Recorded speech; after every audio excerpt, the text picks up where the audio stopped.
Welcome back. Thank you for joining me. Jonathan and Tim in the house. Hello, hello.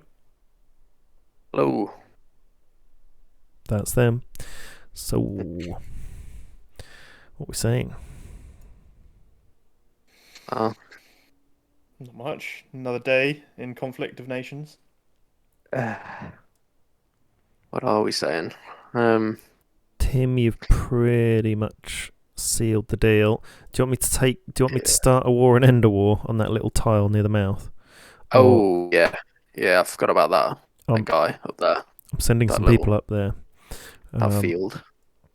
you're mopping. Go on then, Tim. You first. You're mopping up in the corner.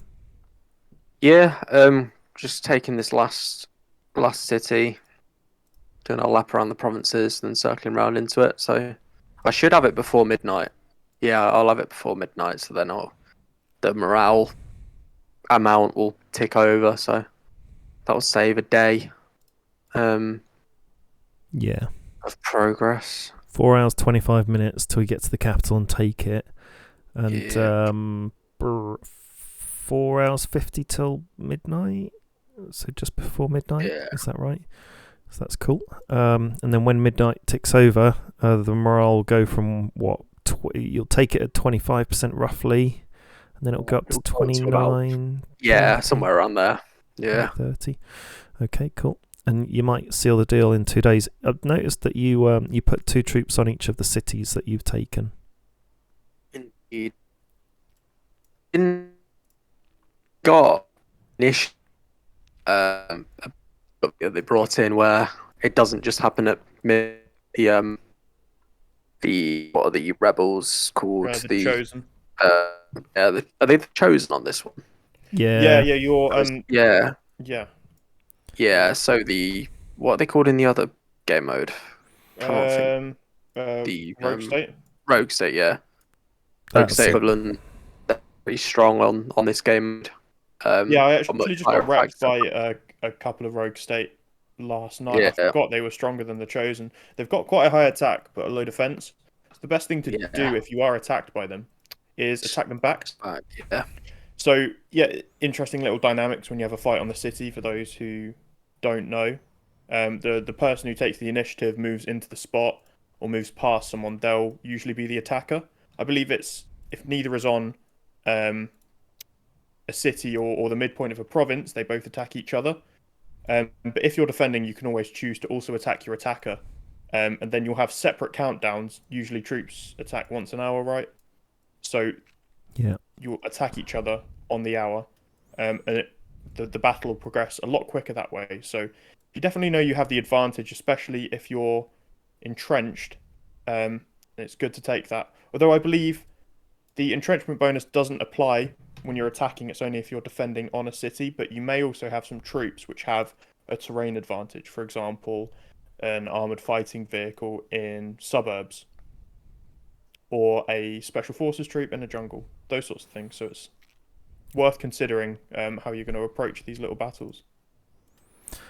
Very yeah. nice. So yeah, you'll keep it. So you were glitching a bit there, Tim, but not too badly. So you keep 2 troops, but on a city, because basically, if you get attacked by the chosen at any time in the day, they're better defended than one. I normally just put one on. 2 is safer. One's a bit of a chance. You can lose. Okay, looking good. Your bubbles fully regenerated. The dome. Has it? Yeah, that's a nice little victory there, getting that Oh, early game. the stuff you build in there builds what, like 25% faster, is it? Yeah, so I'll probably look to annex that Yeah. sort of when it's sensible 20%. to do so. Speeds up construction by 20%. So yeah, anything that if you annex that, and then when you're building some of these level 5 things like an army base or something that take forever, they'll just build a lot quicker. So that's cool. That sort of idea. What are you up to here, John? I can see some sort of armored vehicle on your radar. Yeah, so this is some of what is it called? DR Congo's troops that were just sitting on a city. He was scrapping with the Central African Republic in some neutral zones around here, so I've cleaned that up. I've cleaned up the war I had with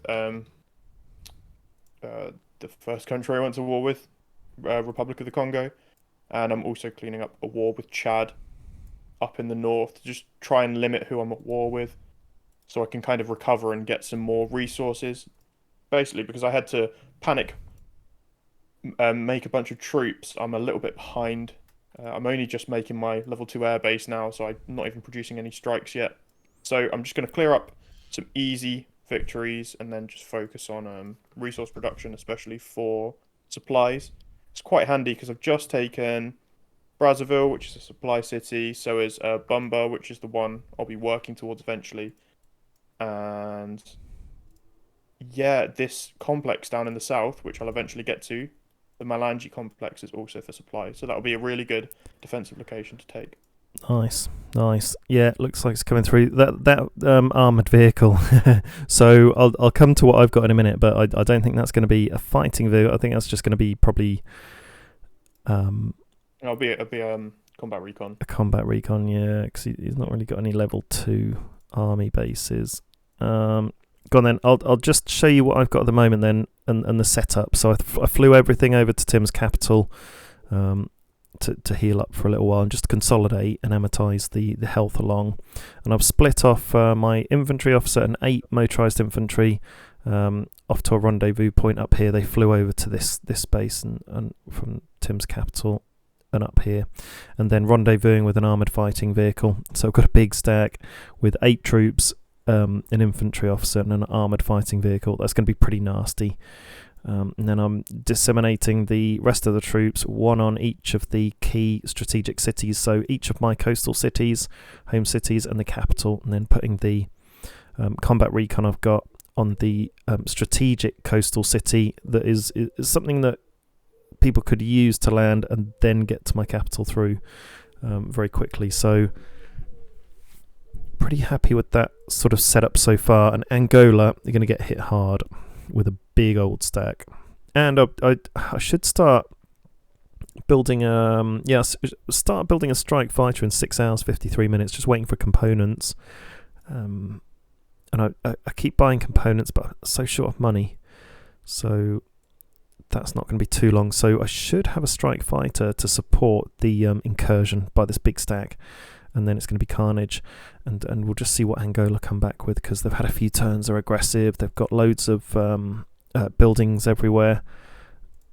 in terms of like arms industries and army bases they've been building up. So level 2 recruiting officers, level 2 naval base.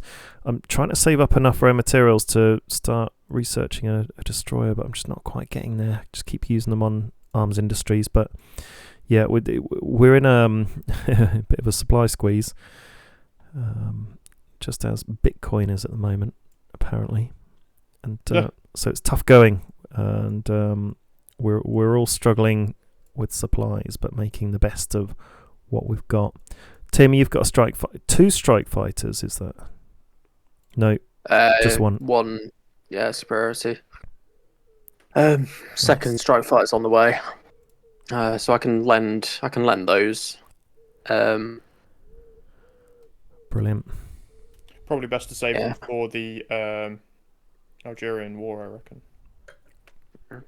Algerian war, yeah, it might be a pretty tough one. And I'm thinking of building an airbase a bit closer as well, because, well, the nearest airbase I've got isn't too bad. It's in the territory I took in Niger, so it's one of our most northern cities. But once I start to get in there, might need a more forward-facing airbase.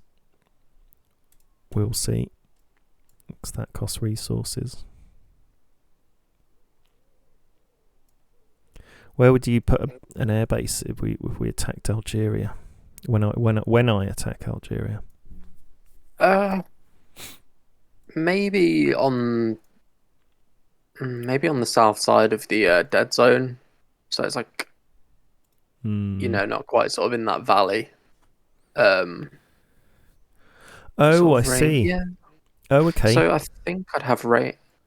Yeah, because I can get just north of the dead zone from my airport, from my airbase. So I imagine you'd be able to get almost to the coast from around where that dead zone is. Yeah, you want to be able to get right to the Constantine, be the furthest away, but then does upgrading an airbase increase its range?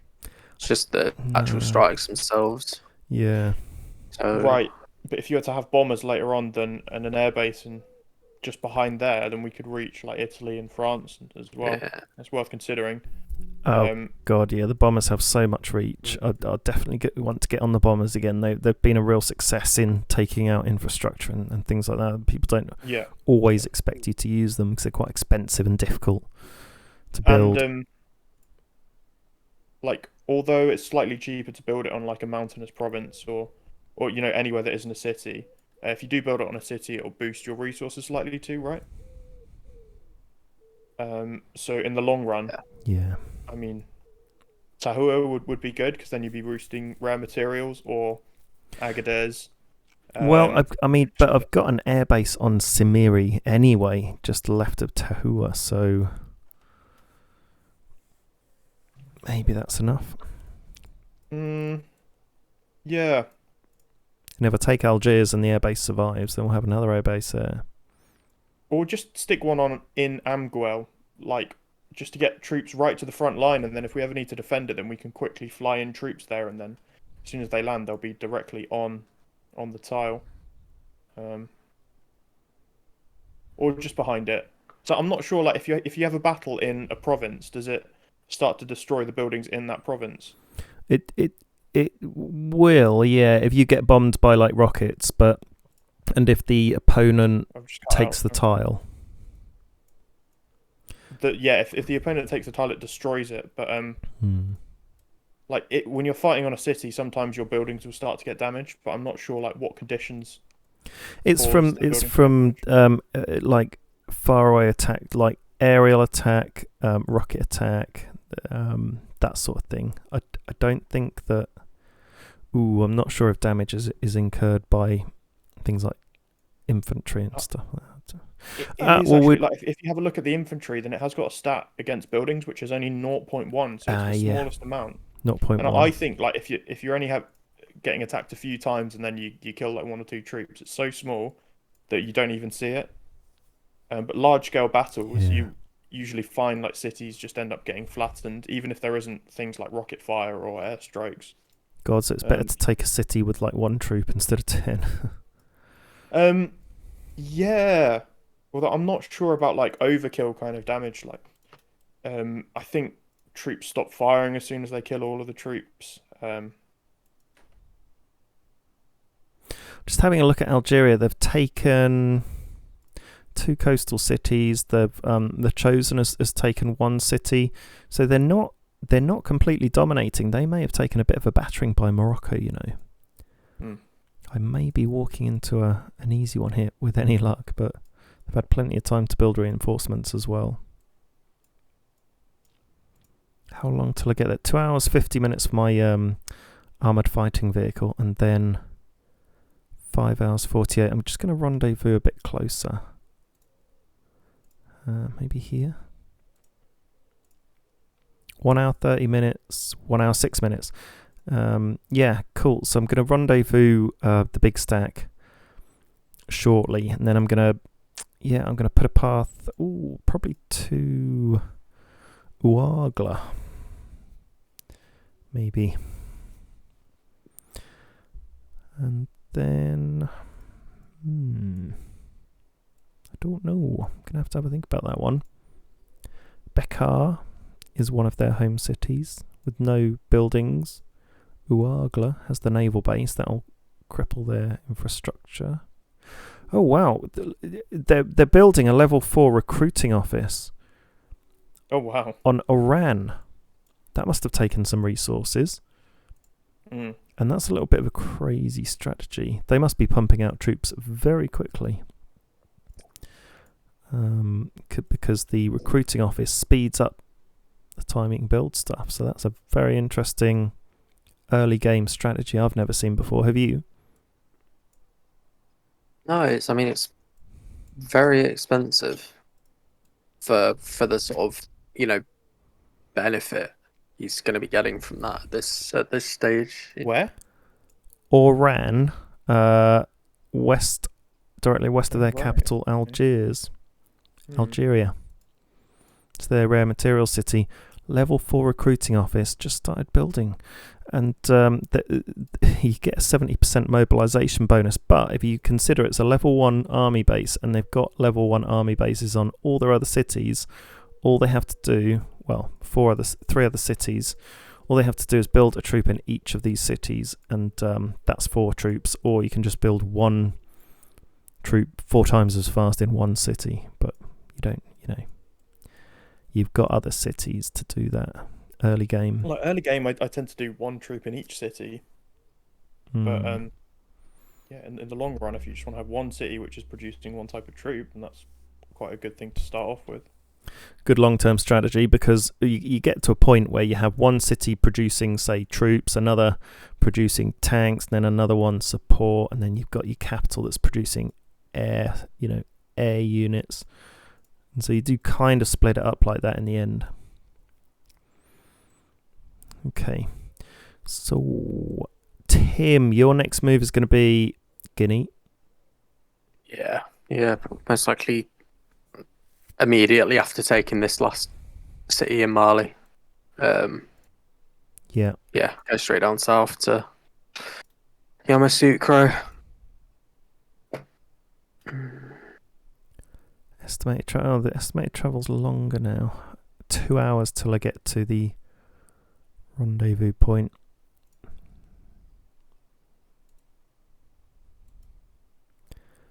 Why is that? Thing is, have you ever tried to meet people midway through a province to meet up 2 units? It's impossible, isn't it? And they end up not quite meeting, and they don't join up, and then you're done for. Oh, they're deploying. They've been flying. Okay. So What you've got to do is just you can highlight multiple troops. You can like right click and select all, and then just select somewhere mid province, and they'll eventually meet up. There. Yeah. Oh my god. Oh, that's incredible. So what I did was right click, highlight a darker area around everyone you want to meet up. It selects them both. Look down here. You move, and it moves them all to the same destination. And and if you just hover, it shows you the updated time in the corner. So an hour and 16, 17, 18, 1:30, an hour and 15, 17. So the midpoint is an hour and 15, and it's here. Wow. That's incredible. And then just to check the separate journeys, that's an hour and 15. That's an hour and 39. So they've not counted the 24-minute deployment time. But that's unbelievable. So we just put them a bit closer to each other. Good tip, Jonathan. There we go. Hour and 22. Hour and 31. That'll do. Oh, that's going to change my life.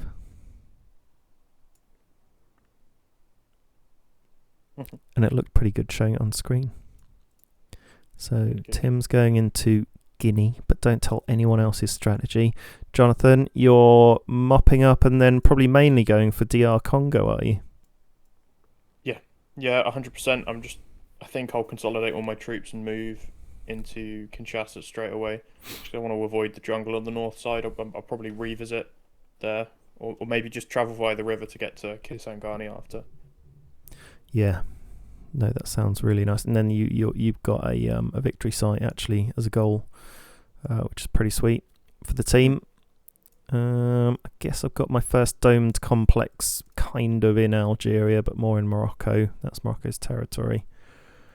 Tim, you've got your first bubble, and you're going to go for what looks like a fairly easy target in Guinea, but they're never easy.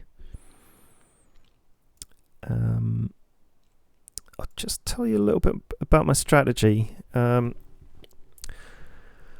So my initial wave, I built 2 troops, I think. Magicked up a troop, being open about that with gold. But gold I won from other games, so 1,700 gold. That's all I've used in about 2 or 3 of the last games. And so I focused materials as I always do, Jonathan, on infrastructure. I normally focus more on infrastructure, don't I? But I've managed to pump out 1 armoured fighting vehicle. I'm not building any more at the moment, deliberately. And I have pumped out an infantry officer inspired by you two, Tim and Jonathan, because that's what you normally do as a play. So unusually I've got I've got about a total of 12 infantry. Some are defending, 8 I'm taking forward with the officer, and then a fighting vehicle for a big stack. So I've got a big stack with powerful attack, and I've got a strike fighter queued up for support. But that's pretty much it. That's where I'm kind of like focusing my resources on few but powerful units, and then I'm just gonna really go to war with this big stack and really destroy Algeria, hopefully with power. But in the meantime, going to be furiously building infrastructure back home and focusing those resources so that at some point I'll have a more abundant volume of resources that I can then focus and pound away after this initial sort of phase in the game. What sort of strategy are you going for, you guys? Really not sure yet. Like, I'm just struggling for resources so much. Yeah. I guess I've just got to choose what I'm researching very carefully. Just like as soon as I get some strikes out, I'll be a lot more comfortable, I think. So you're aiming for strikes next to get you a bit more comfort, a bit more all-round defence. You're happy with the number of units you got down on the ground? Not really. So I do need to just consolidate them into one stack. That's all I can do right now, because I need to start putting all of my resources into upgrading my arms industries. So I'm leaving myself a bit undefended, but I still want to keep pushing into enemy territory. You've got 9 infantry and 2 combat recons, Jonathan, and they're all in pretty good health, actually. Yeah, a few of them are a little bit battered, thanks to the Chosen and various other units. But it would take like a couple of days to get them back and healed, and then a couple of days to get them out again. So yeah, it's so awkward. I've just got to stick with it, really. Your total average health is pretty full. If you joined all of them together and split them out again, they would have 90% health. Like in your city Betu. Yeah. That troop represents roughly the average health of your army. That's definitely what I should do. Apart from the combat recons, they're pretty battered between them. Tends to happen because they've got a little bit more health. They'll just survive some key battles. One of your combat recons is a bit bad. The other one's pretty good. Yeah. So definitely just going to meet them all up. Go for Kinshasa via Boma. And especially if you're near any airfields, they can all move pretty quickly. But I know they're all kind of scattered around, so it's not as bad as the picture you kind of first feel. Once I take Kinshasa, I can fly them back, because if the airport remains intact on that, so it'll be interesting to see whether having a massive stack does more or less damage to the city. Yeah, you can see what damage is done compared to what you've taken over. Tim, let's have a look at the overall composition and health of your army. If it will let me. No, it won't quite, because it's picking up my troop. No, it's picking up my fighter. Oh, okay, yeah. Walk us through your overall army. You know how you right-click, select all of your army? Yeah.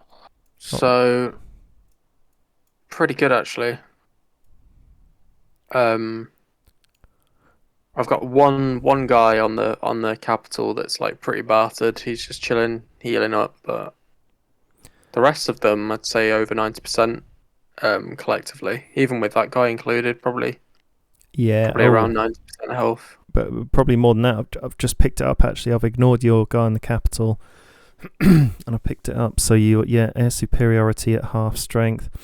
Your combat recons are pretty dire. They're below. You're probably about third health. But all your 12 troops, probably 95%. And your officers looking pretty strong. So that's the composition of your army. Very, very nice. Yeah, looking good. So we're in a pretty strong position. It's interesting selecting your whole army and getting that overview. It's quite nice. Let's see. Well, any last thoughts from either of you? No, not really. Should we have a look at China? China. China. China. I noticed China's in the news a lot lately. Right. So he's moving through Vietnam. He's on the What's it move. called on this actually? Mekong Ooh. Cooperation. Here we go. So he is on the move. He didn't really do anything for the first few days, 3 days, but he's just been building it up. Well, you know what? His land is so massive, it probably took a while to consolidate his army into one spot and then attack. Pretty deceptive, actually. But the two leading countries are Iraq and the United Kingdom. Oh. So the UK, wow, he's taken most of France, and he's starting to move in on Ireland. Jesus. Presumably, he's already got some semblance of a naval force. Iraq, yeah, he's moving in on the Middle East. He's taken bits of Syria and moving into Saudi. Yeah, okay. And I was just having a look at China's infrastructure, and it's solid. He's on level 2 arms industries. He's playing a classic game. Very, very solid moves. Oh god, yeah. And look, Paris, UK have taken France pretty much, and going in. No, they've got Northern Ireland. That's standard. That's part of them. Yeah, but some strong competitors are emerging, and what I'm finding is exciting is there's 2 strong players in the Americas. So it'll be interesting to keep an eye on that and see who comes out on top. We have the California Republic and the Caribbean Coalition. So why are they strong players? They've both got 11 cities. Okay. Just purely based on that, and they're both part of coalitions, full coalitions. Okay. Rival coalitions, so perhaps we'll see a big war breaking out and the Americas being divided between these 2 coalitions, and then they'll scrap it out to see who ultimately wins. And then you tend to find like 1 or 2 dominant players emerge from the Americas after like 15 days, and then once that happens they'll be looking to migrate, and they'll likely be landing on New Conakry in Guinea, which you probably would have taken by then, Tim.